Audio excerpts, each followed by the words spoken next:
The Mr. Manager Podcast. It's time to get nerdy. It's Nerd Out Mondays.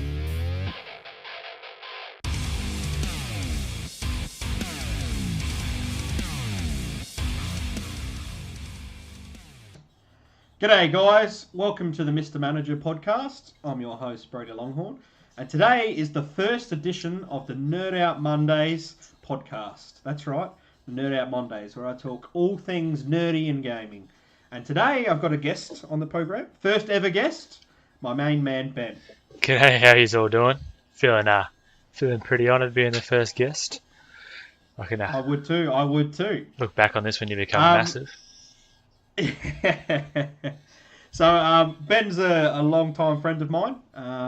We're obviously both into games, so hence why I've got him on to talk some gaming chat. Today's episode, I want to go into bring back to our childhood. Basically, go over the top 5 games of our childhood.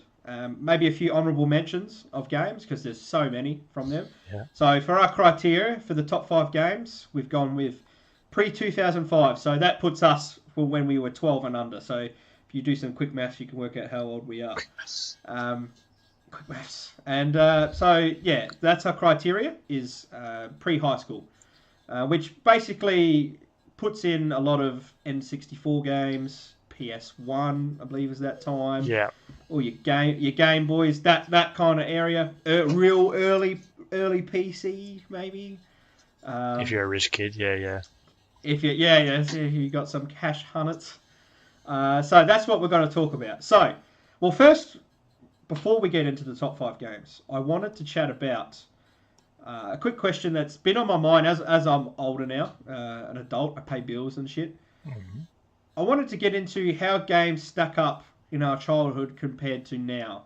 And I want to ask you, Ben, that question. What I mean by that is, I feel like back in the day, gaming has been so monetized these days. Yeah.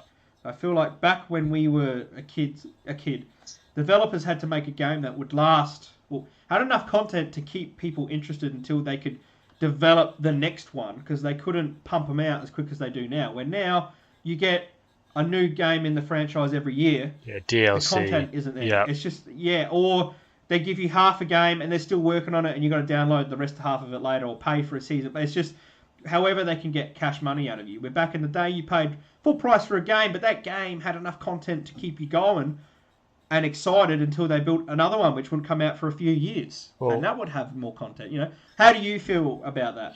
Yeah, well, you've pretty much hit it on the head. Like, as far as back when they released a game, they couldn't add anything to it. Like, once they release it to the public, that's it. You got the game. What it is. You don't get another go until a new game comes out. Whereas now they're like, I'm going to release most of this because we need some money. We're running out. And I've already got the DLC ready. I'm just not going to give it to you yet. Wait a couple of months and then I'll charge you for it. And then you can have that bit too. Like, they literally release full games now. And the DLC is already good to go. But they don't give it to you at the start. Yeah. There's a lot of uproar about it. Like, don't get me wrong, there's a lot of uproar, like EA Games and stuff like that's copying a lot of slack for it. In saying that, the quality of games is obviously like tenfold on what it used to be. But the quality is huge, of course. Yeah. That's the technology. That's right. Yeah. Another big things are meant to get better over time. So that part's fair. They're holding their own on that part, but that's just, like you said, part of technology. Yeah. But like, the big thing I notice now that really irks me, like really bothers me, is tutorials. Like, so many games now are just every step of the way they're like, hey, this is what you got to do to progress. Hey, here's a marker. Just follow this. Get to your destination. You don't have to think anymore. Hey. Whereas, and do you know one thing funny you say about the tutorials? I find, because the games are so carbon copy of each other every year and out, I almost feel like, why the hell do you even need to give me a tutorial? I played this game last year. Yeah. All you've given me is a new bunch of skins or a new few guns or a couple of new maps. Like, in case it's... literally, these days, games that come... Like, a quick example, the Call of Duty franchise. Yeah. Essentially, all it is like you remember back in the day where you got a game and then before the next one come out, it'd been a little while. They would release what did they call it? What you would equivalent to DLC now. Oh, like But it'd be like a fair while after. And that would be a fair bit of content. And you go get that to keep you interested in that game. It wouldn't be like, 3 months later, here we go, here's some more of the game we didn't release. It's like, here's a whole nother bit for this game. And you'd throw it in. I think it all started with microtransactions too. Like when they brought like microtransactions into games and they work out that, hey, this is a big market for us. I think it all went downhill from there. Like I understand they're running a business. I understand they've got to make money. I understand it's not cheap, but it's definitely. And that's how I look at it. I'm not against them making money. I believe they should be paid. I'm all about them making money, and I don't mind paying even more for games now than I did, maybe as a child. But when the content seems to be more there, what you're paying for full price for a game as a child as it is now, that's where it irks me a little bit. Like, again, I don't mind them, because with the technology and more they can do, they throw in extra things like, why don't they just give us a full contented game? Yeah. And then charge us for extras that are like, a whole new set of skins or a whole new, extra. Instead of, as you play the game, you have to buy things to almost progress. Like they link transactions with progressing in the game. Yeah, like if you've got that's what irks me, because I don't mind spending extra on extra cool shit I want. Yeah. Like extra cool shit, I'll pay the extra for that because I want that cool shit, but don't have that affect the progression of I agree. That's what I was going to say. Like, if I've got to pay to do better, like that pay to win scheme, like it gets ripped on hard for a reason. Like, if you're just giving me a different skin that doesn't affect anything, that's fine because then you got a choice. But when you like get into games and they're already like just smashing you got no chance to progress, and you find out it's because they've just put some money into it, it's like, I'm out. That's it. I'm done. I won't even give it a chance. Yeah, that has got to be it takes out the whole point of playing the game. Playing a game with a kid was to progress. Yeah. If you can just link that with paying, what's the challenge in a game anymore? 100%. The best thing was, as a child, was playing a game and, go on that extra mile, achieving all the quests, looking everywhere for all the secret everything, so you could tell your buddies, or show your buddy, look where I am, look what I've achieved. That's from pure hard work, me putting in the game. We all started off equal, and that's where I've gotten to. Not we all start off here, but I'm grinding and not paying anything and doing it the right way through the game. And old mate over here has just paid an extra, $20, and he's just overjumped me because now he's just got this, epic stuff that gives him an advantage. And it's like, like before you even start, you hate it. Like you can't even get into the game. Like everyone starts shit at a game, unless it's Call of Duty 23 or whatever it is that you're playing. But starting a new game, you're going to be shit. And if you get into it and you're just getting smacked, like it's no fun for anybody. You know what I mean? I could just be shit at games I find games struggle to keep me interested to keep going these days. Where as a kid, I would get a new game and I wouldn't stop till I finished that game. And now I find I'll get into a game. Sometimes I struggle to get past the first mission. I get through that and I go, no, it just reminds me of. Is that you getting older too? Do you think as well games are lucky? Could be that. Less, not as much time to put into a game. I definitely notice these days. Like I don't have the times to put into a role playing game or anything like that. I just don't have the time. Yeah, I start enthusiastic. So I do start enthusiastic with a few games and I go, I got to put some time in. I don't have the time. So I do kind of need it. So I suffer from that a bit, but I don't think that is the pure problem. I think if you gave me a game with enough entertainment, enough value in it, that I would value putting the time in, I would make the time to put into that game. But if I get put into a game where I know, I can just pay my way to win, or someone else can pay their way to win, the challenge is gone, and I go, I'm not going to bother putting my time in. Like so I bought, but I bought the 64 again, and I lost my one from a kid, and I bought it again. I've been rebuying all my games. It's costing me a fucking fortune, but the prices for those games these days, they are. If I only imagine how much money I'd have sitting in my bank right now if I had all my games from back then. It's killing me. Like the one I'm trying to get at the moment is Conker's Fur Day, Bad Fur Day. Yeah, yep. And it's $300 or something. Like it's out of control, absolutely out of control. I mean, even that game was hard to get, even when it was like back in N64 days, and it was released. That game was hard to get. Probably why it's so I expensive. remember having to go to the N64 like stores to try and find that game, and there'd only ever be one copy if you're lucky. And then, you know, when you got to that next birthday or whatever, you get that next game, that game might be sold out. You're like, where do I find this game? You have to search around, and I remember that game was tough to track down. That game. Yeah, but anyway, like where I'm going with it is like back to the tutorial thing. Like I was playing some games, and like I was waiting for him to be like telling me what to do. Like I realized that I was conditioned to it. Like I was like, "Are you gonna tell me what I'm doing? Like you just left me. Like what am I meant to do?" What do I do? Panic. Yeah. And then I realized that I'm like, "Oh, I've got to go work this shit out." You know what I mean? Like it's definitely definitely a difference, but. I just think gaming at the moment is. I hope it changes. Like I said, there is a big uproar. EA are the worst for it. They're the worst culprits. And they, as I said, they copped a big backlash. And I think they did the right thing. Didn't they end up taking it out? It was Battlefront 2. It was linked to progression and microtransactions. And they sort of backflipped and.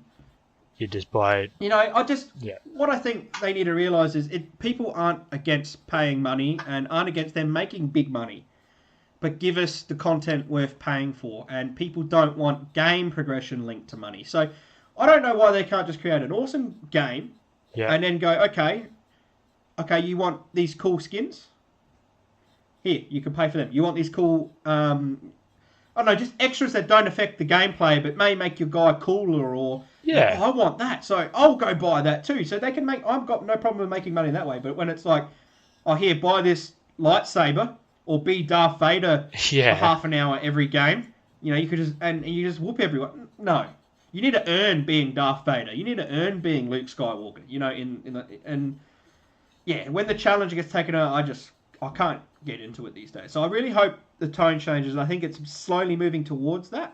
Yeah. But it is hard when it's such a big money-making thing, you know. When you're making money, why would you stop? But their target audience is changing too. Like, gamers, like, true. You never used to have, like, well, you did, but the percentage wasn't as great. Like, your 30 and 40-year-old gamers never used to exist like they do now. Like, to have someone that's in their 30s and 40s that's a gamer is super common now because we grew up with it.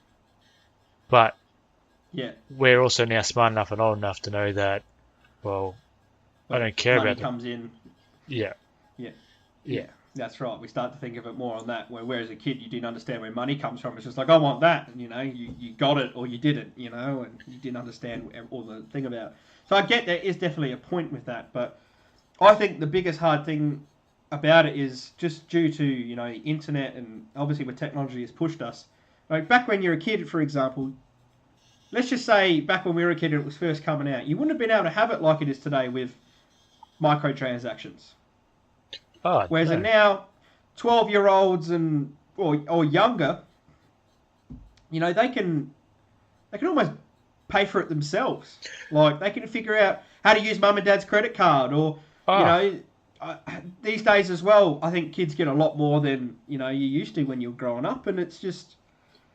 I guess that's where the money's coming from. I would look at it because you know I'm not one that I buy the game. I don't buy any DLC really. I think the only time I've ever spent money in a game is if it's a free game, and then there's some stuff to buy in. Yeah, and that I can understand that because they're giving me the game for free. So yeah, I'll throw you some money because nothing comes free. I understand that. Like but League of Legends. I definitely feel that's that.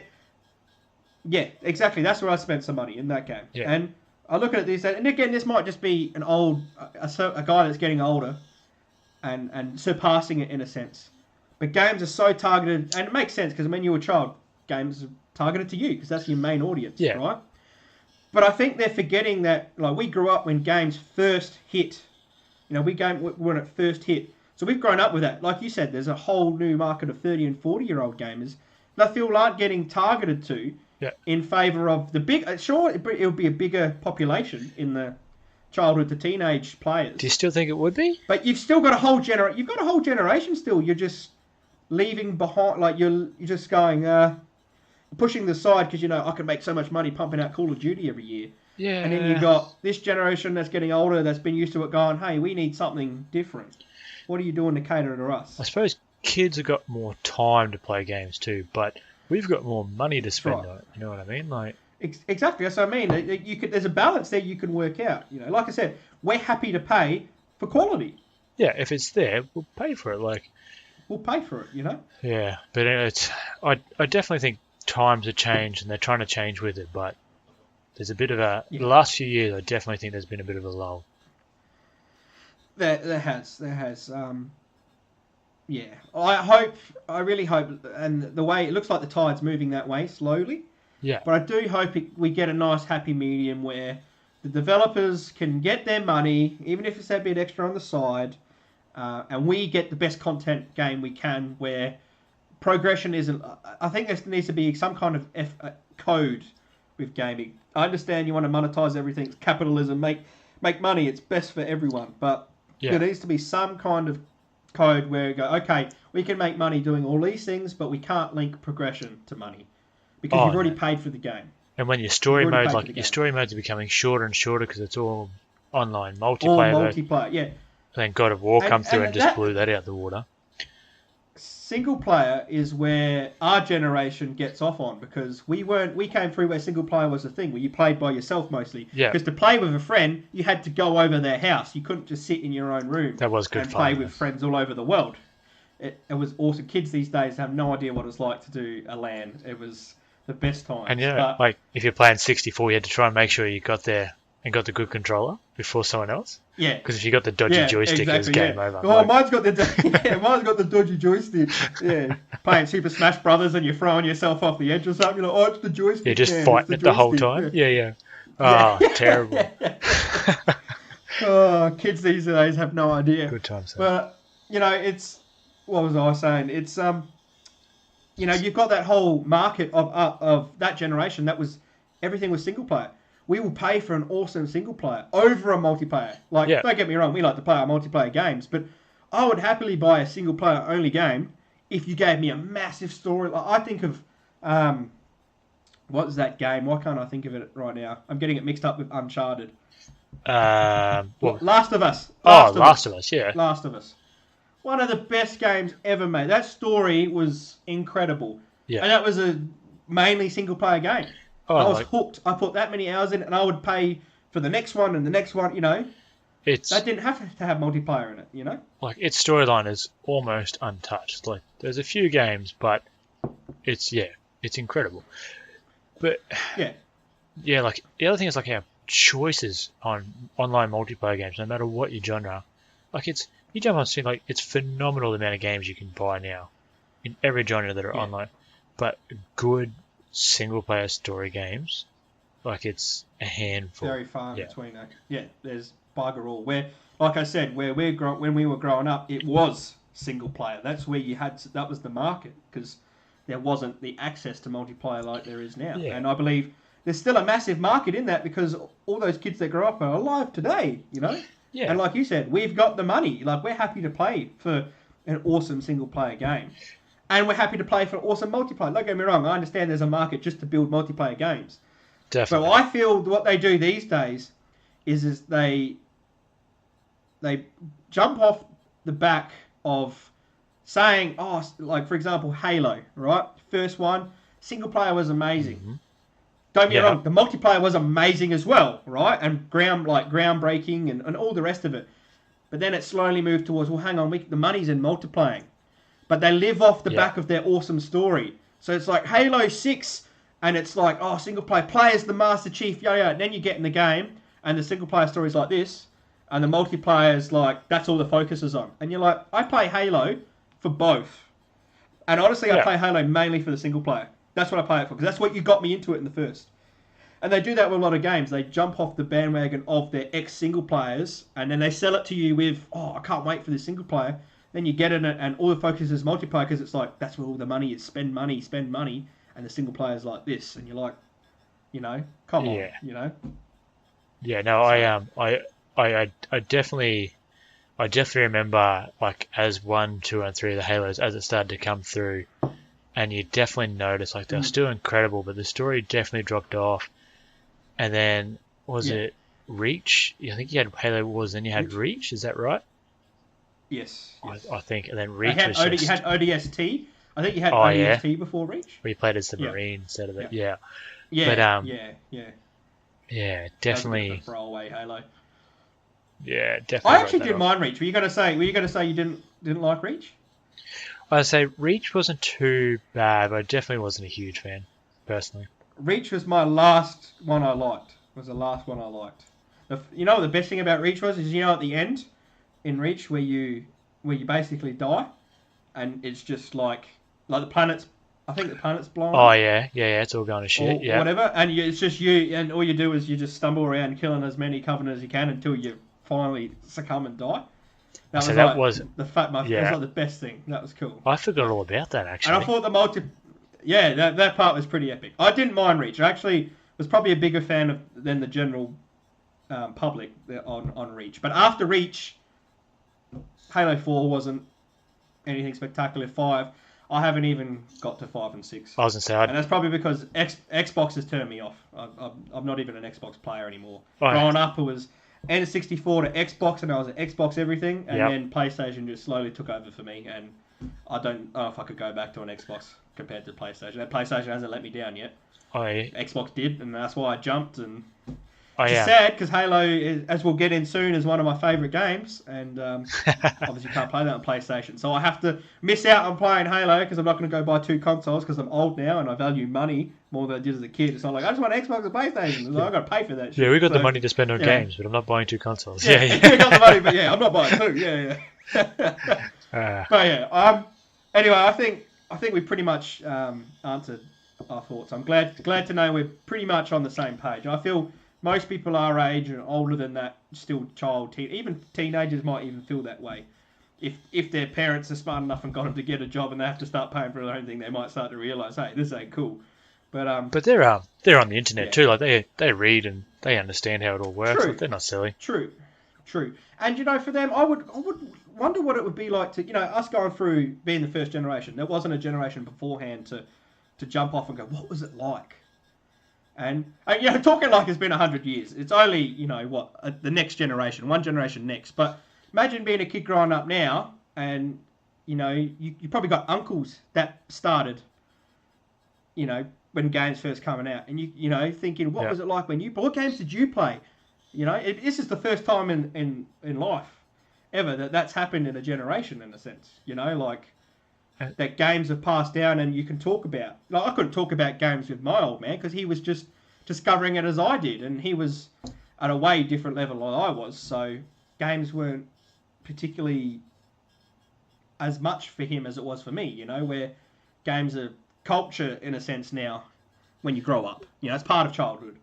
Yeah, like kids these days, are they going to be like, oh yeah, I remember when VR first came out. Like I was around when virtual reality first started. Look at it now, like.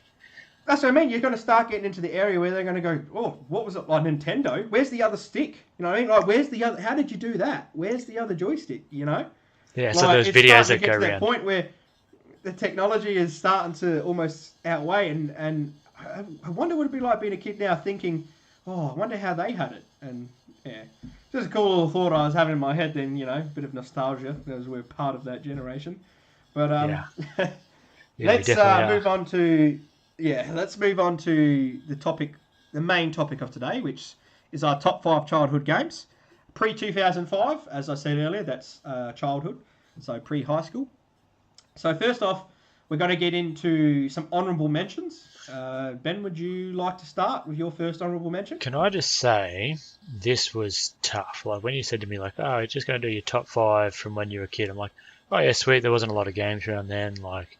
I'll be able to. I started doing a bit of research, and I got deeper. I'm like, oh, that was good. Oh, I remember that. I had the same problem. I was like, top 5, yeah, that could be easy. And then, like you said, you looked up the list and you started to click. You're like, oh, that was sick. Oh, that was sick. I remember. And you're like, oh man, this is hard. How do I nail the top 5? I almost had to break it down into what did I put the most hours into, because like I have fond memories, but it's been a while.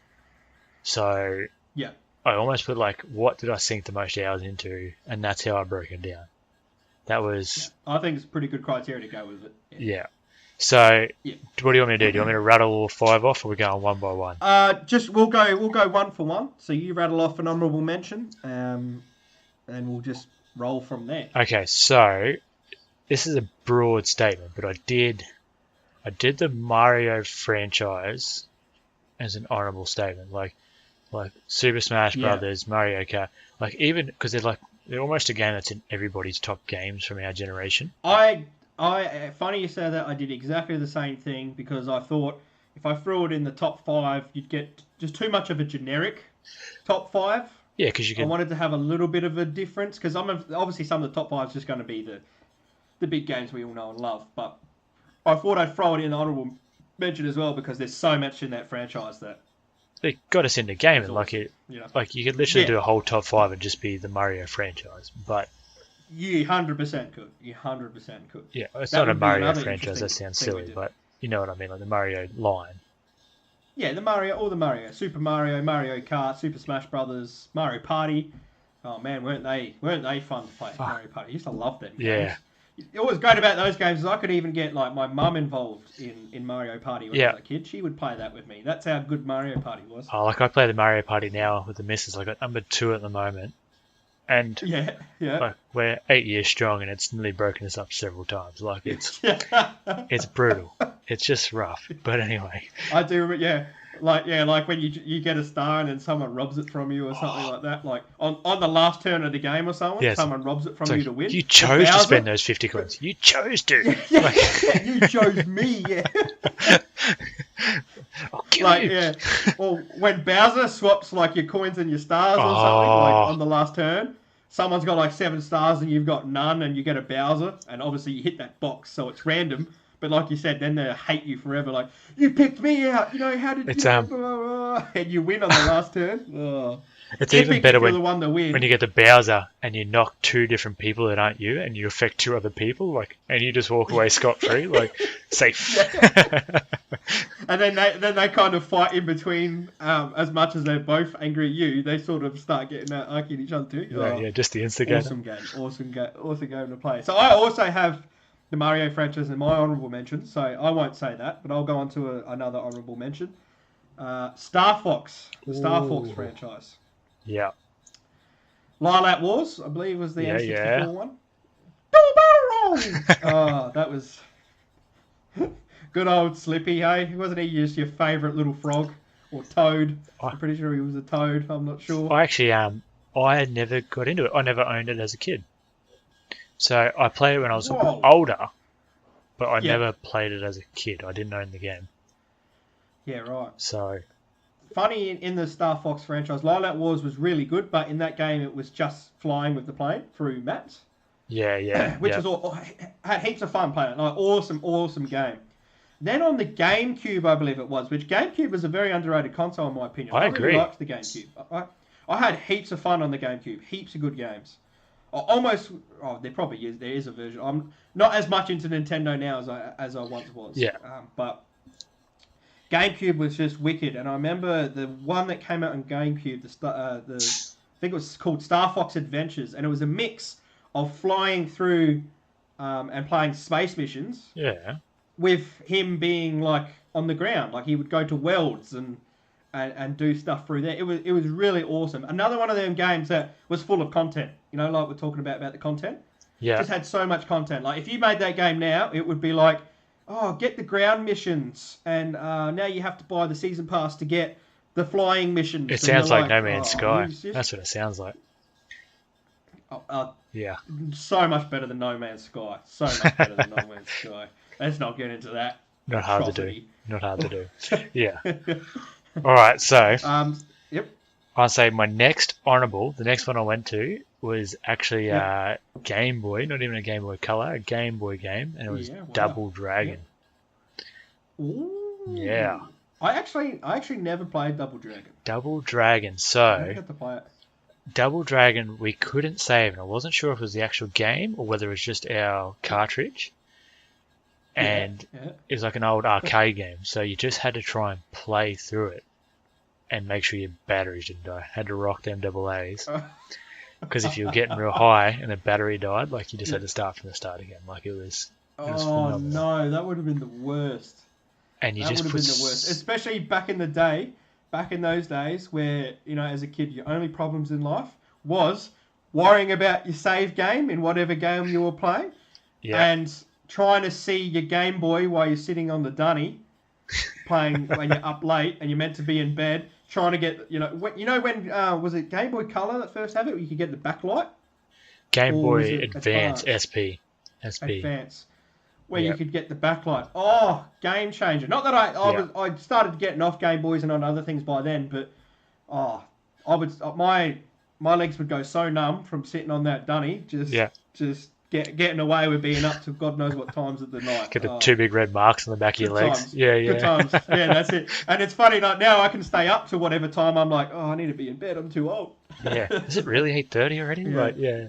Yeah, 8:30. Oh, good. Oh. So good times. Nah, good game, good game. My next honourable mention. Got a couple. I feel this list could have gone on. We could have done almost a top 20 list. Yeah, easily. Like we honestly just about could if there's that many. My next one is 007 GoldenEye. Yeah, good game. And this is actually funny. I was talking about the whole single player, multiplayer. It had a really good single player. It was fun. But where it was almost the funnest was its multiplayer. The multiplayer was Which back then, incredible. you had to go over your mate's house to play, right? You had to go over your mate's house to play. But that's where you had the most fun on that game. But it didn't, the game didn't subtract its single player for the multiplayer. They were both great. But the things you could do on that multiplayer was so fun. You remember when you could give them big heads? Yeah, Your yeah, big that was heads, great. You always used to play with the golden gun. So everyone had the golden gun. So one shot kill. Oh, yeah, the custom rules. I forgot about that. Yeah. Yeah. Or did you ever I'd get unlimited, the mines you could throw on the wall? Yeah, the proximities, yeah. I would get you'd get unlimited amount of them, the timer ones that you detonate, and you would just like throw them all one-on-one and like build them off the wall, or you'd write words in the wall with the mines, and like you just, the things you would just do just to, keep yourself entertained. Oh, it's funny to look back on, because you go, oh, what was I, like, the small things that make small minds when you're a child. Yeah, and it was so good good, times. like so good. Good times having that game. From there, I went to Tekken actually. So I was an Xbox man, but my brother had the PlayStation, the very first PlayStation. Yep. So this is getting on a bit older, Yep. but Tekken come through, and we spent so many hours just on Tekken fighting each other. Yeah.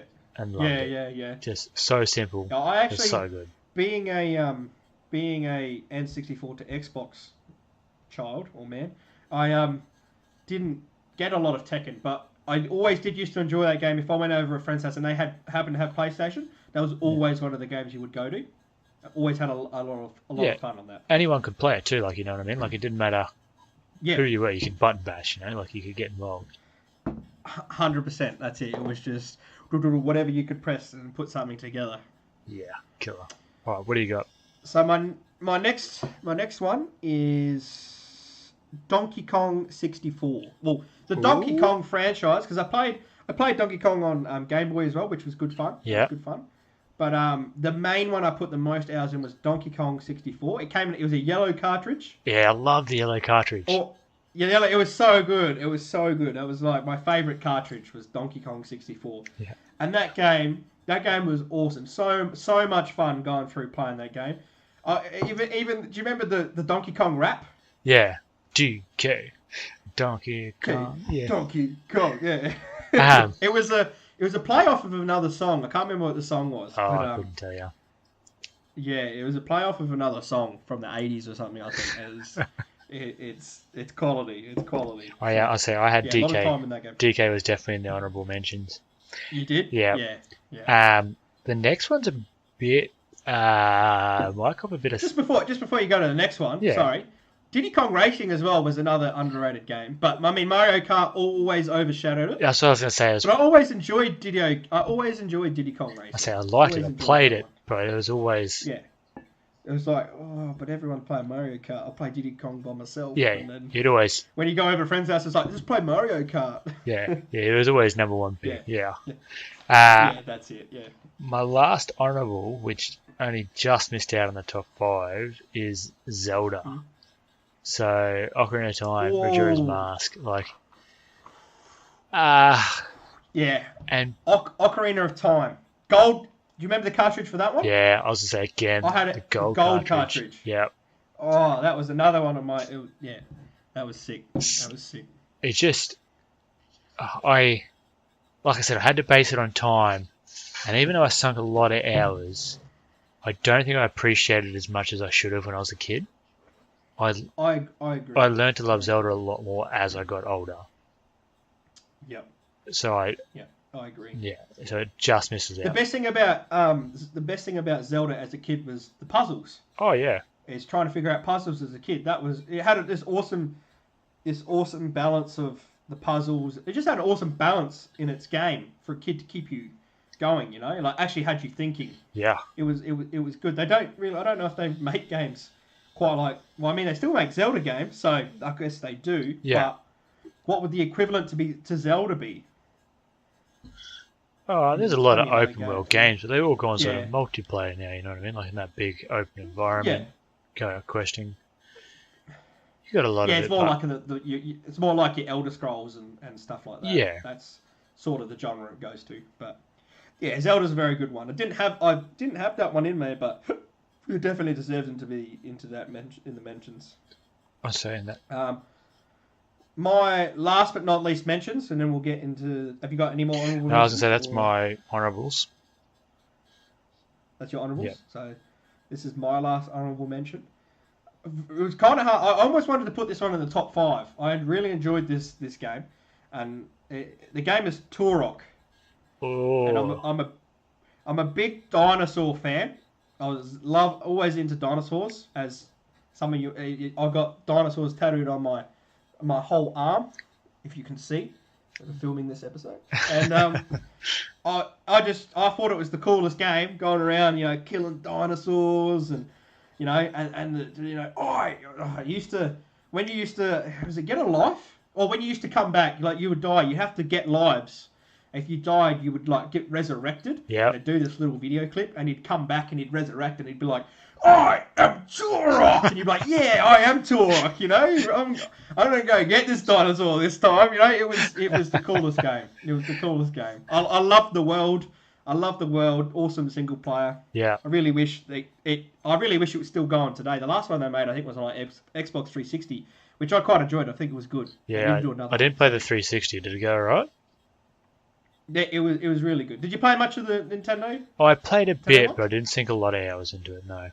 Yeah. Now, see, the thing about Turok was it was my...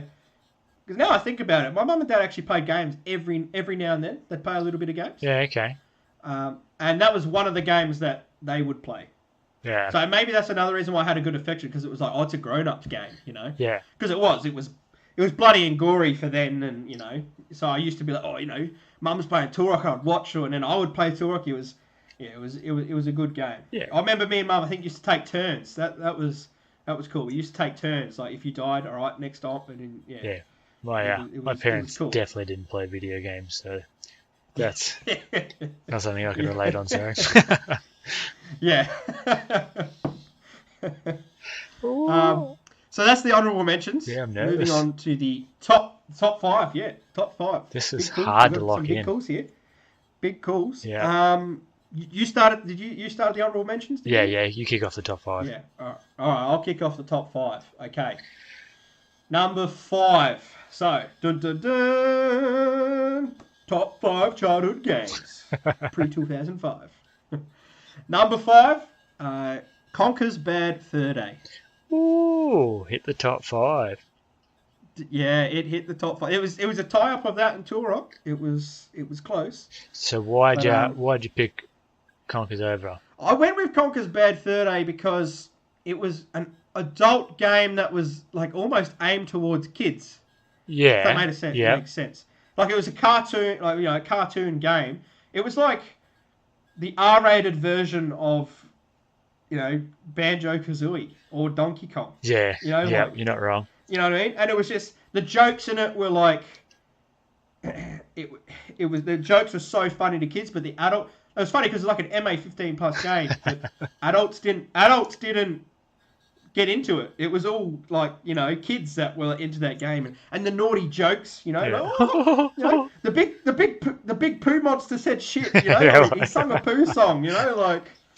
It was so good, and that level that reenacted Saving Private Ryan was like Ah, my favorite thing ever. because Some of them it was one levels. of Like the last again 64 games, another wasn't it? awesome multi. It was one of the last ones. Like 2000, And I that's think it probably was. another reason why it's so in my head, because it would have been one of the last games I played until we moved on to Xbox. Yeah. But the multiplayer in that game was epic. Do you remember that? Teddies versus you were squirrels. I said I don't think I played the Or- multiplayer because I don't remember it. The multiplayer was so fun. So fun. It was like two bases. You could play capture the flag. You could play all sorts of things. And it was the teddies versus the squirrels. And I remember the teddies used to just like, they just used to talk gibberish. That's all they could talk. And then they'd be like, yeah, that's how they talk. And then there was an episode, a scene in the single, because that was a good thing about the single player. They had like little clips. Yeah. As you played along, like little clips, went to little clips, and there's this little clip, and there's like these two teddies sitting there, and they're having like a full conversation, like in proper British tongue, like, oh yes, and then like you walk in the door, and they're like, oh, quick, back to character, and they're like, yeah, and they go back to talking gibberish again. Actually, that reminds me, I should have great put an game. honourable mention in for the Rayman 2 on 64. That was Rayman 2, eh? that was a good game. I actually never played Rayman 2, so I can't say much about that one. Oh, such a good game. Run around fighting pirates, Yeah. like robot pirates and stuff. Yeah, good game. Oh, hell yeah. So my number 5, actually you mentioned it, is Banjo-Tooie. Ooh, epic game. Yeah, Another epic game. and that was, again, because that was multiplayer. That was over a mate's house, running around with the bird. Ahoo! Ahoo! Shooting the eggs at How everybody. good was that? Yeah, pop yeah. Out, pop out the backpack and just proper fuck you up, you know? And you used to get all the different grenade eggs and stuff like that you could blow people up with. Yeah. Oh, what about when you used to use? Well, I think it was like a tri-attack. It was like, Yeah. It was like you would like.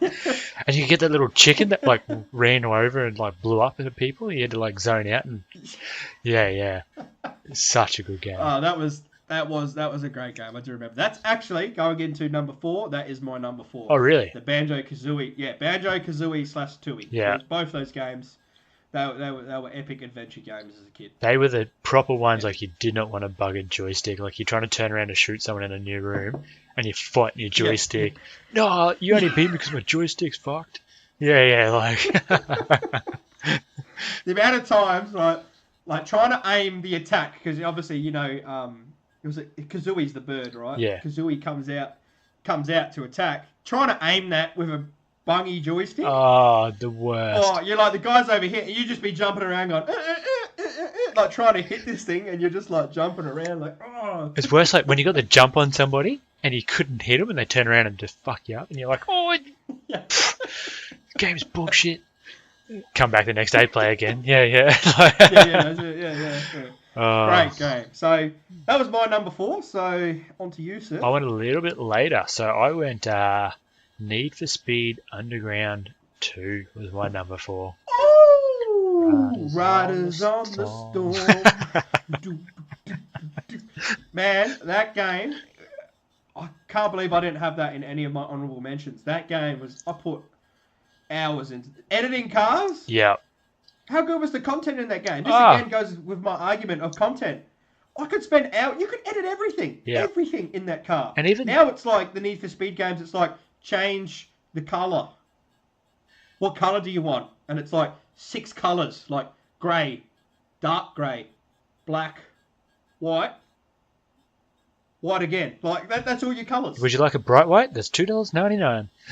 Yeah, like but Yeah, like, that's it. and even Exactly like right. when you're driving to different missions and you could race cars on the street and just little things like that, like Just accept races where you're driving around. It gave you a reason to like actually explore the map. And, yeah. Like nowadays, these games don't give you such a big map in those kinds of games. It's like you do a race, and then it's like, okay, now you have to drive here. If you're lucky to get an open world sort of thing, you might even just do race after race. Where back then it was like this big open world. It was like get money till you take on this. It was just. The soundtrack though, that soundtrack ago. was on point. Oh man, yeah, that really was. I find soundtracks these days are so disappointing to how they used to be. They're so bad these days. Soundtracks. I think they games. might deal with a lot of copyright too and stuff like that, like a lot of Could be. Back then, times were simpler and better. There's none of this, Yeah. this era of fence and getting money for everything. And Ownership. Yeah. yeah, ownership. So All right. good times, I guess, back then. That's a great number 4. I really like that. It was a good one. All right. What was your number 3? Go for it. My number 3. I almost forgot this one. I can't believe I almost forgot this one. Age of Empires. Oh shit. Guess what my number 3 is? Oh, really? Yeah, AOE 1 and 2. Age of Empires, man. Wallaloo. Oh god, that game. That was so good. That game put so many hours like in the PC playing that game. It was Age of Empires 1 and Age of Empires 2. So good, so good. So and like I many love hours. that. It's The still one of cheats those were so games fun. that look, if you put go. too hard of a difficulty on, you just got ruined. Mm. Like Yeah, I Just- could never beat like the hard in that game, no matter what I did, no Yeah. matter how good I was. and like it's just full on. And you start getting all the cheat codes, getting all those black cards that just shoot Big things. Daddy, Yeah, yeah. You get the car with the bazooka. That's it, Big Daddy. I forgot what it was. And, and the other thing was that was really good is you could. I used to set up. I mean, there's games for that these days, but back then you could just get a giant map and you could just place whatever you want and then hit go and it would start. I think that was one of the first ones where you could customize maps that I remember.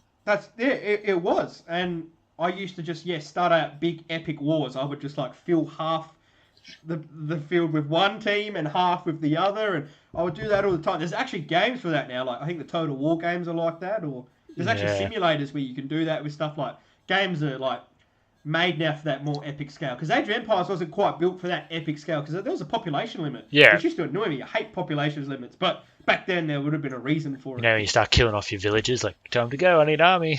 yeah, you got to get rid of. Yeah. I used to. Oh, I know it was kind of bad. It sounded like it. I did take it seriously. I tried seriously, but if I was just playing for a bit of fun against, I just wanted to build an empire and do whatever. I would always I would pick the really foresty maps or the island maps, and I'd like to keep my trees because I'm like, it's dull without trees. So I'd always use lumberjack. Like I'd never actually go. I would mine everything. I'd mine. I would get food. I would do everything else, but I'd just like sneaky lumberjack all the time. Yeah. I'm like, I don't want to cut down all my trees. And you could use them as a barrier. How are my villagers going to breathe without any trees, man? Where's the oxygen going to come from? Like that was how I looked at it as a kid. I was like, I like the trees; they look cool, And then I try and build like funnels that, like, so if they attack me, they could only come in a certain way. But then I'd realize I'd try and get like a 200-man army out of this tunnel, and it'd take me ages. So I'd start chopping down trees. Good game. Put so many hours in that. Yeah, good game. That's my number. Your number was number 3. Yeah, so exactly. I'll let you start with number 2 then. I went Halo, the first 2 Halos. Was that your number 2? Yes, my number 2 as well. That's pretty good, actually. Great minds think alike, sir. So, like we were saying, the single player was so good. Like, I just remember actually being like nervous in flood levels and stuff like that when like you're making your way through and it's dark and stuff, like all the sparks coming out. Like, such good single player.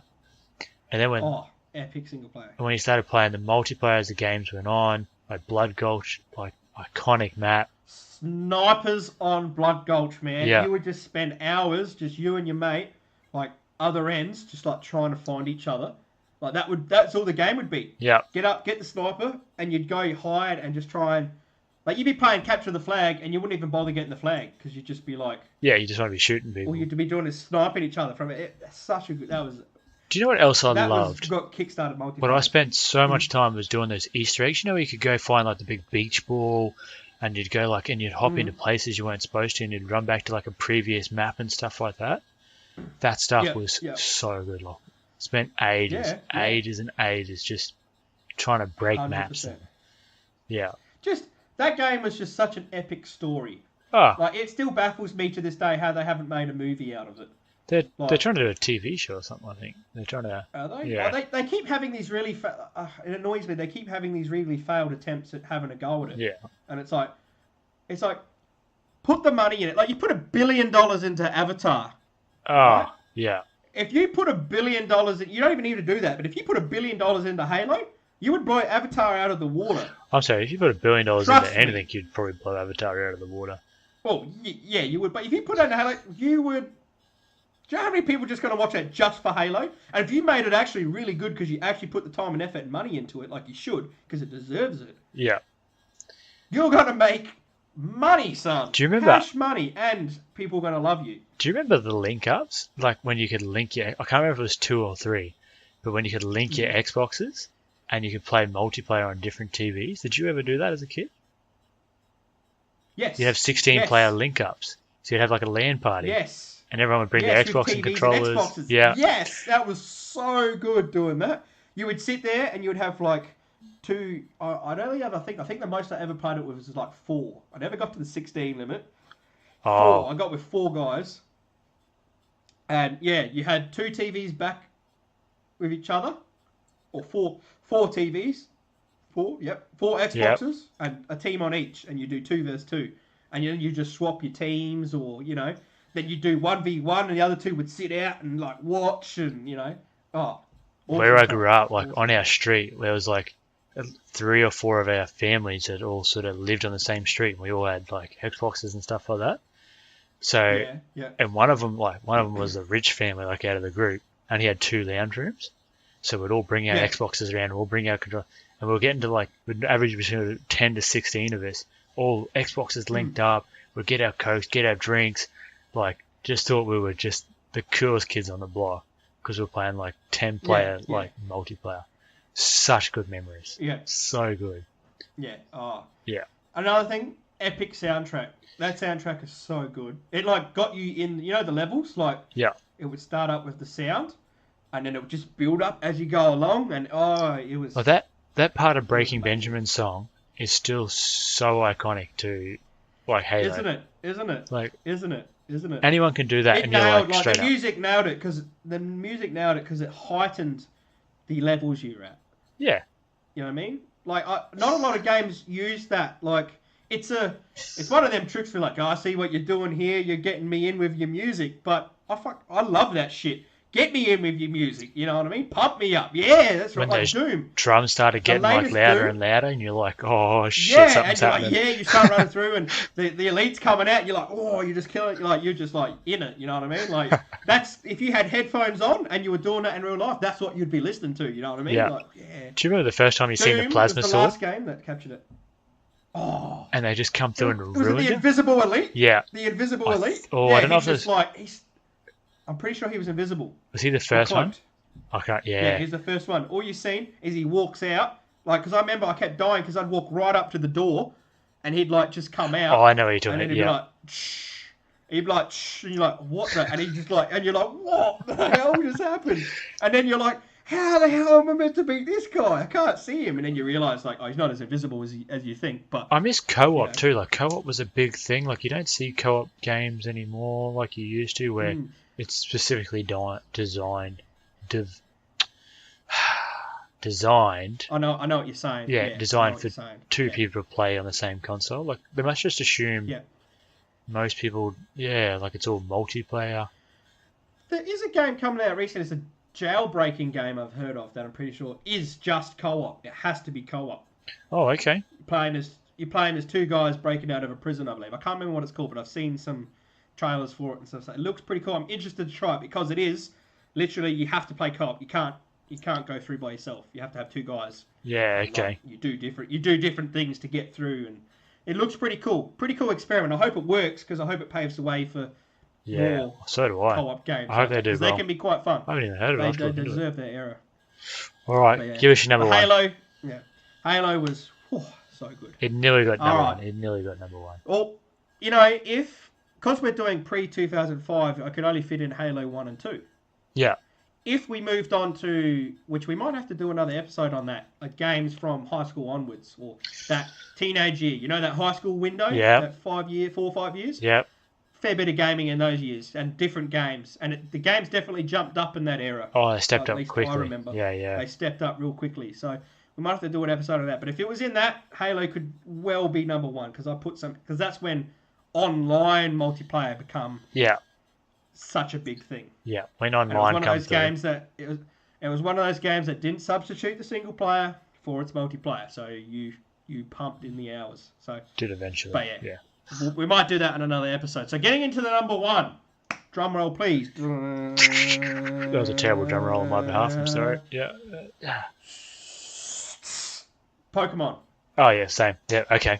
Safe. Oh, has to be. Fuck, this looks planned, doesn't it?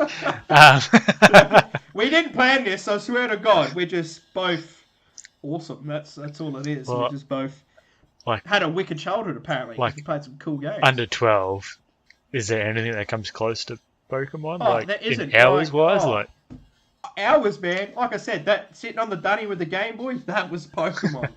That was Pokemon. I don't even think there was many other Game Boy games I played. I think it was just literally just Pokemon. I had a few others, but yeah, on Game Boy. Pokemon was. Oh, I was it. played the Pokemon trading card game, like still Pokemon though.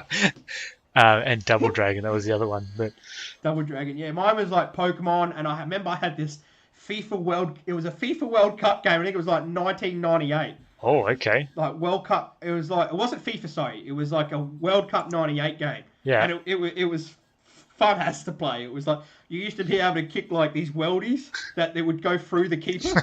So if you hit the buttons right, the ball would like spin and the keeper would be there and it would just like go through him and he'd fall over like he's dead. just It no was chance at all. This cool ass crappy little soccer game. But anyway, back to the Pokemon. Oh yeah, Yeah, how can you go wrong? I mean, even now, it holds up so well. It's still so dear to me. yeah, I still play it now. Joe, it got me thinking, actually. I've seen this a fair bit going around online. People doing their gym leader 6. So, because that was one of the best things about the Pokemon. Was like, the gym leaders, and I remember watching the show as a kid. You'd be some gym leaders. You're like, yeah, they're cool. That's who I would. You would always go, that's who I would be. Like for Yeah. me, it was Blaine. If I was a Blaine was cool. if I was a gym yeah. leader, I'd be Blaine. That's who I would. Well, I liked his Pokemon, and I just. Mine was that's who I'd Bruno. be. Mine would have been Bruno for Bruno. sure. Yeah, Because then he okay, comes yeah. Elite Four too. Like he steps up. He does. Yeah. He does. He steps Progression. up big time. He does have big time. Yeah. Yeah. So I got me thinking. Why don't we do? Beans is both our number 1. Why don't we do our top 6 as if we were a gym leader? Okay, so You cool with that? pick a. So we'll pick our own typing and our own top 6.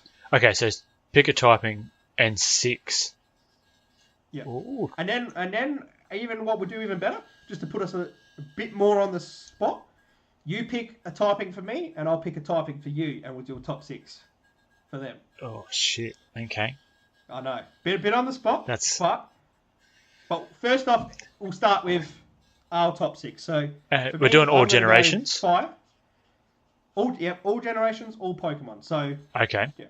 all Pokemon, and your gym level is your level. Let's just say you're Elite 4. You're actually one of the Elite 4. So Yeah, all your well, Pokemon are super leveled up. You're the top echelon of trainers. You're the shit. You are the shit. Yeah, you have to be a gym leader with 6 Pokemon. That's dangerous. Yeah, that's right. Okay, well, my typing would be fighting for sure. There's no questions there. Fighting? Yeah. Yeah, I thought you might go there. I'm going to go fire. Yeah. Mine's necessarily not because I love fire typing the most. It's one of my favourite. It's more just because my favourite Pokemon is a fire Pokemon. So Okay, that's where fair. I go that route. Yeah. So do you want me? I'll start if you want. So give you a bit more time. Yeah, go We'll on. do- Give us some time to think. The other rule is one of the Pokemon has to be your champion Pokemon. So like Pick your Ash's ace. Pikachu. Yeah, pick your ace. Yeah, Okay. your ace Pokemon. So he'll come out last. So say them last. All right. All right. So start. All right, you want to start or me start? No, go. Rock paper scissors. Okay. Just go. all right, I need okay. time. All right. My first Pokemon is going to be Houndoom. Ooh, not Probably bad. one of my favorite Gen 2. And that was when Dark typing first came out. So like Dark was kind of cool because it only Yep. just come into the game. Houndoom was awesome, and I always remember there was this one. I can't remember who it was. If it was, I don't think it was your rival. I think it was one of the Team Rocket leaders or someone. You got to a certain level, and he threw out a Houndoom. And I was like, "Oh, is that what Houndoom goes into? That's wicked!" Like, Oh, I went straight yeah. back, caught me a Houndour, got me a Houndoom. I was like, "Oh, that's cool, Was that? cool looking Pokemon." Oh, I can't remember. I think I know what you're talking about. Was it? He's No, one I of, can't I remember. think he was a team rocket leader. I'm trying to think if it one was of the teams. Giovanni when you fight him in the radio tower, maybe, I think it was in the radio tower. I'm pretty sure it was Giovanni. I'm pretty sure it was Giovanni. or it might have been one of his executives. Cause I don't know if you fight Giovanni there. Could have been. Yeah. Either way, Houndoom's my number one. Yeah, On to you. not bad. Your number one.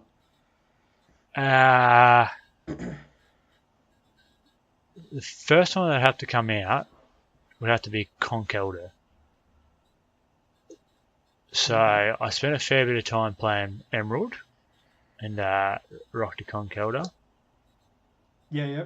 And kicked ass. He's that one that holds those massive like boulders. Yeah. The big stone pillars. Yeah. Yeah, big stone pillars. Yeah. Boss. He's pretty boss. Slow He's as pretty fuck. boss, Yeah. Strong. Yeah. Oh, which a lot of fighting Pokemon are. They're pretty boss. Yeah, they're quick. You know, you sacrifice that pure muscle and strength for a bit of speed, but there is some quick fighting Pokemon. Less weight, more speed work. Yeah, that's it. Yeah. Less weight, more reps. You know? Right, who? So going on to my number two. Yep. I am going to go with Infernape. Ooh, he's good Throwing too. in a bit of fighting fire, so I can get some a bit of fighting moves, and obviously stick to fire, which is my typing. Infernape's He's solid. Going with him. Yeah. Yeah, good choice. Get that. He can learn double kick, I'd say, and I hope any punch move. you're running Fire something punch. better than double kick if you're a lead four member. Well, what's a top fighting move, Mr. Fighting Gym Leader? I have to close combat or something like that. You'd have to. Close combat? There you go. He knows close combat, so look out. I think you can learn it. I'm pretty sure you can. Anyway, I have to go Kumo out of the latest game, the Sun and Moon. I think that's how you say it, Kumo. I'm running him in my Mo. the dragon fighting. Dragon fighting? Yeah. I don't even know what he is. I'm going to have to quickly look him up. It's The Mo. Kumo. It's KOMMO-O, and I just don't know if I can roll my tongue enough to say it. Kumo. Kumo. Oh, yeah. Fire Dragon. Como. He's sick. He is sick. Fucking looks cool, hey. I forgot what he looked like. Hey, Yeah. He is sick. If I had to pick, he would be in my top six. He's definitely a fucking Good cool pick. Pokemon. Awesome typing, and like it just looks wicked as well. Like he looks boss, eh? He's got to be the top from the latest gen. Like, for me. armor plated, just he's sick. Right Cool. into battle. Fuck yes. Yeah, 100%. Oh yeah, you would for sure. Hey, you would. Yeah. All right. Alright, Give us your On third. to my number 3. Who you got?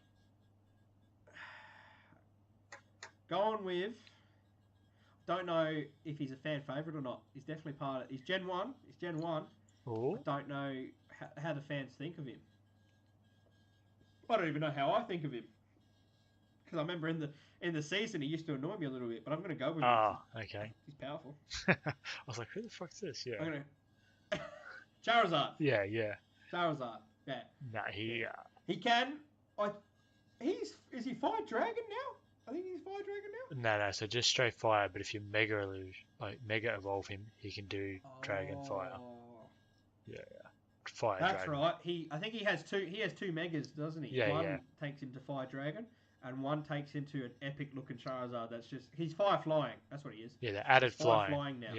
Yeah. Added flying. Yeah, but you can get him a mega to Fire Dragon or a mega for Fire Flying. Yeah. Spot on. And his Fire Flying mega looks wicked. It looks cool as. Yeah, that's Honestly, why it's almost- fucking sick. It's actually he's actually a really cool mega evolve form. Yeah. Charizard. Highly competitive. No, my number- he definitely that's- annoyed me in that's the my anime. number I wasn't a big Charizard fan. Oh. Yeah, I know. I just thought I'll have to say it later. There's other point that just annoyed me now that I think about it, but I can't say it yet because I haven't got to it. So Yeah, okay.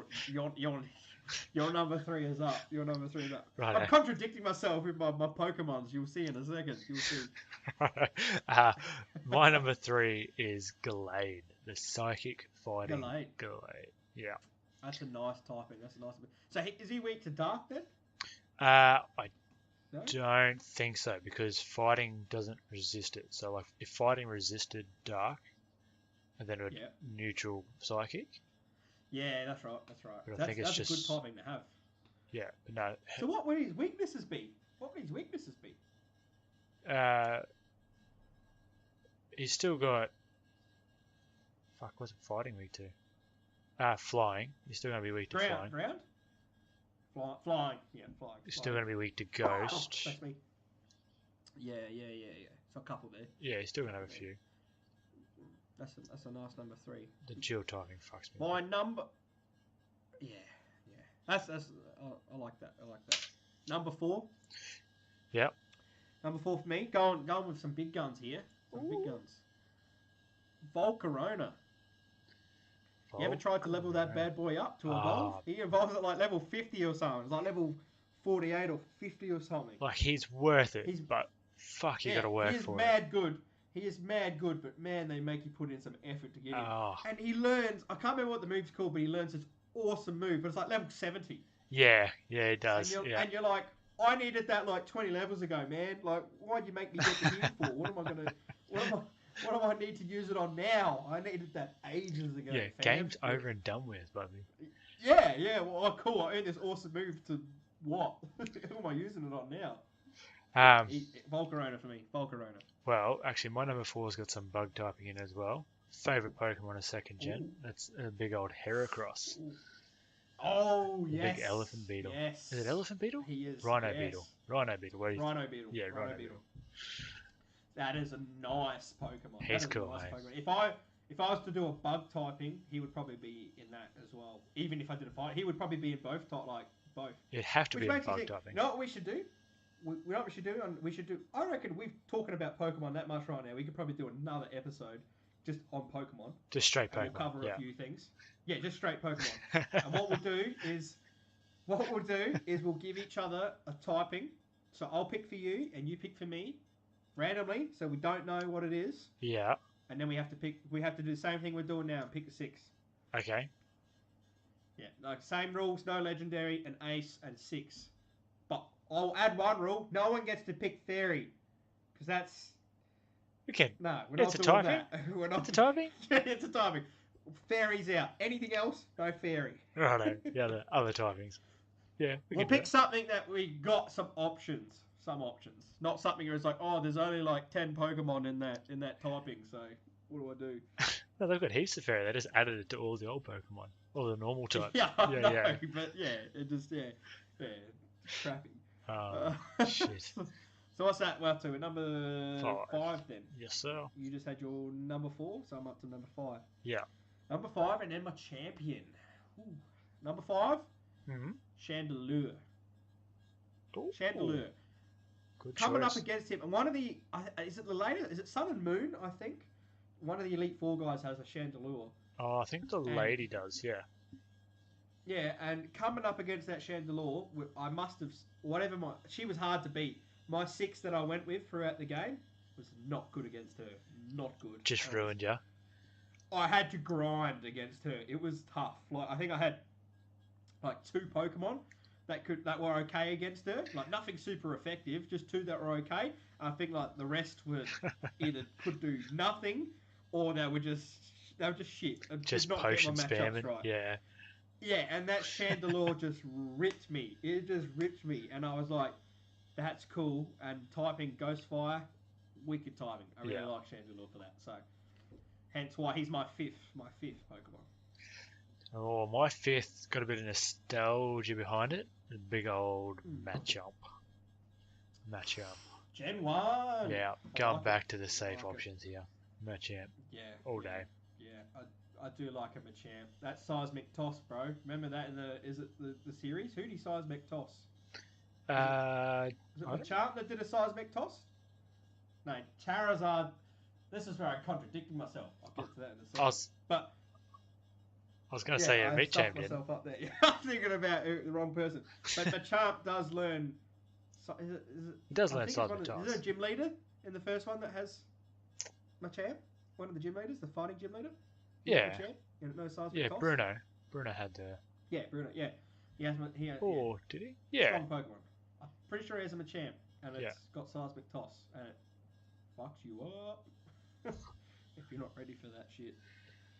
So, All right, Ace. champion Ace time. Yeah. So, a prize Pokemon for me. Drum roll.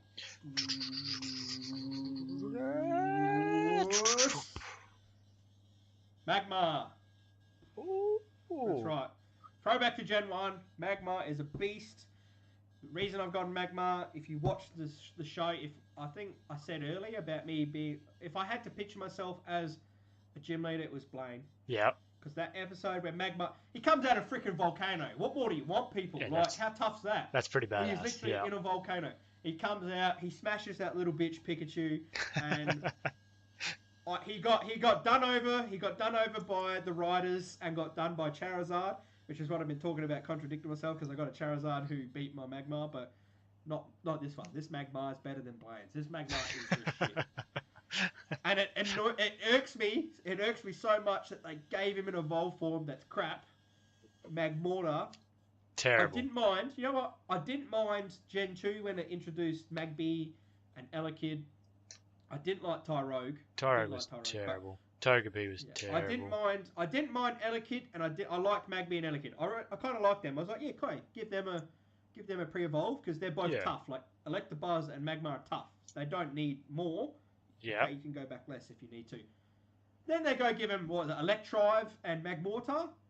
Rubbish. And they're not even strong for one, and they look worse. Like they look worse than their previous evolve forms because their previous evolve forms were already tough. Like, it's how Pokemon works. You go from like a little form to a medium form to a big form. You can't go a big form and then try and go a bigger form. Yeah. Unless you do a mega version, but the mega version has to be that Pokemon just beefed up. Like these Pokemon, they tried to make look different. The cannons and stuff. Like, not a fan. I didn't like it. So Magmar's the shit in my mind. He's my champion. He's my ace. What you got, man? All right, my ace. Always been my favorite since I was a kid, and that's Hitmonchan. Ooh, very nice. Yeah, so very nice. Another Gen 1 throwback. I like it. He's weak as He shit, was tough. but now he is. Yeah. Now he in the is. day But he was a you rocket. go back to that game. Yeah, back in like Red, Blue, even Gold, Silver. He was tough, and he looked tough. You know when he come on the screen and you'd fight him. Yeah. He looked real tough. Like I'm pretty sure he was like ready, like just about to punch you in the face, and you're like, oh yeah, all right. Yeah. And what was cool about him was he could learn Fire Punch, Ice Punch, Thunder Punch. So Had the coverage, yeah. if you could get coverage with him, you could throw him out and fight just about anything because he could have a punch with that typing behind it. And like he had real cool like Pokédex entries. It was always like he throws punches quicker than the eye can see and all this kind of stuff. It was like yeah, it does. Little descriptions like yeah, it does. Yeah. No, I do like those two were awesome. I will say though, sorry to break your heart, but I was a Hitmonlee fanboy. I still love Hitmonlee. Like he's still great. Yeah, I mean they're both good. Don't get me wrong. It's not like I don't like Hitmonchan, but if when you got to pick from the two, I always went to Hitmonlee. In the dojo. Yeah. But Hitmonchan's nice. Like I said, those punches, man.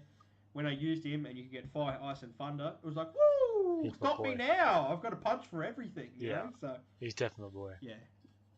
Nice Pokemon. So, I think that's about time to wrap it up there. Yeah. We talked about Pokemon for a fair bit, eh? Yeah, we got caught up on Pokemon. I reckon we could... I think we're going to have to do a whole episode just on Pokemon now, because we could just talk Pokemon for days. And I think, as I said earlier, we'll do the random top 6. We could talk Pokemon for hours. So, I reckon an episode in the near future, we're going to have to do some Pokemon. So, get involved. So, yeah. Get involved. That's it. So, that's it, guys. That's it for the episode. Thanks for tuning in or watching. That's right. This is the first episode that's available on video. So, I hope you enjoyed, whether you're listening in a podcast or watching. I hope you enjoyed. Big thanks to my man Ben for coming on the show. How does it feel? First of all, thank you. Second of all, how does it feel to be on the Mr. Manager podcast? That was good, man. Dream come true? Your dream come true. I had a great time. No, it was good fun, man. I enjoyed it. Like I was a bit nervous to be honest. Something you always dreamed of as a child? Yeah. Life ambition. Tick. Yeah. That's what I thought. That's what I'm expecting most guests to say. No, not really. Like I said, man, I appreciate it so much for you coming on. You've done an awesome job with me today. Awesome episode. like I said, guys, keep tuning in. This is going to be what I do every Mondays, hopefully. Every Monday will be a Nerd Out podcast. So gaming, we'll talk gaming. I'll do some game reviews, get some other guests on to talk gaming. I'll have Ben on again for sure. Talk all kinds of things gaming. So if you like the gaming side, tune in for these episodes. And if you like my sports episodes, like I said, they'll be coming as well. So tune in for them. But yeah, I plan to do this one every Monday and then the sports episodes a few times a week. So keep tuning in, guys. I'd like to say thank you for listening and see you next time. See you later.